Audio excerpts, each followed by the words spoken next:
Alex likes dubstep, and so we don't have any tracks, we don't have anything electronic, so we just kind of play the music, which is really cool. Yeah. Do you think you might like maybe record a track with some dubstep in it, and then maybe not perform it, just to have it, maybe something fun?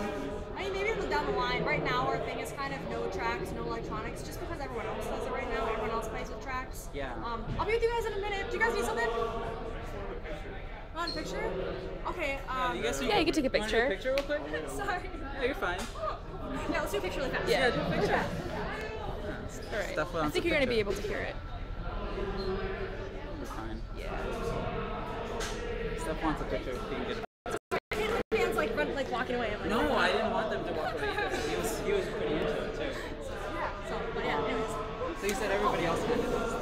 Yeah, all of the bands do kind of like the electronic thing, like the dubstep thing now.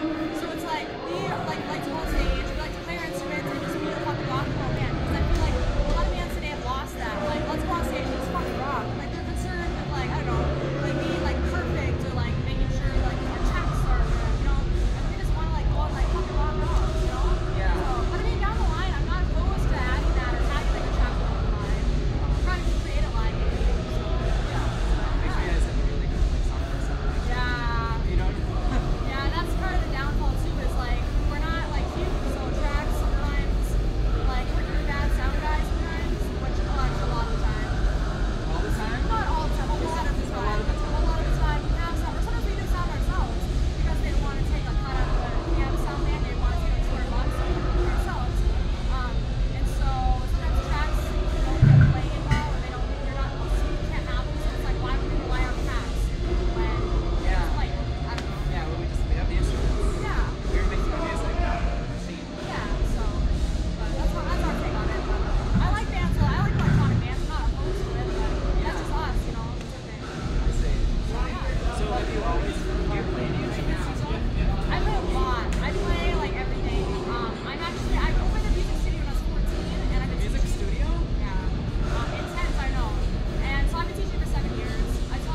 So I was like, well, hey, like, let's go to McNally. That's what it's called. And I was like, let's start a band. Like, I didn't really give a shit. Did you go with your other band, your bandmates? I didn't know them. Okay. I went literally just gonna sort of start a band. Like, I was like, oh, I'm going to music school, like, to make it legit. It's like, honestly, like, I don't give a shit. Like, sorry, teacher, sorry, anyone watching. Like, I just want to start a band. And I thought music school was a place to do it. And I think only one, Jackson went to music school too. But, like, we just kind of weeded everyone else out as we kind of got bigger in the scene and just, like, met people who, like, wanted to do it seriously. And so, yeah, that's... Other people who are using music school as a lot of people. It's funny because members that went to music school with us like got booted super fast because they were dedicated. And I'm like, what the fuck, dude? I'm like, what the fuck? Like, you think people at music school would be like dedicated and shit, but like a lot of them are just kind of like snotty or like they don't want to like be in like jam bands or cover bands. And I'm like, no. But why? Where's that disconnect? Why don't they want to? Music school, generally people who go to music school are like kind of like, I don't want to say like elitist, but they want to learn their craft. They want to learn like everything about the instrument and like get hired, because you can make really good money in a cover band.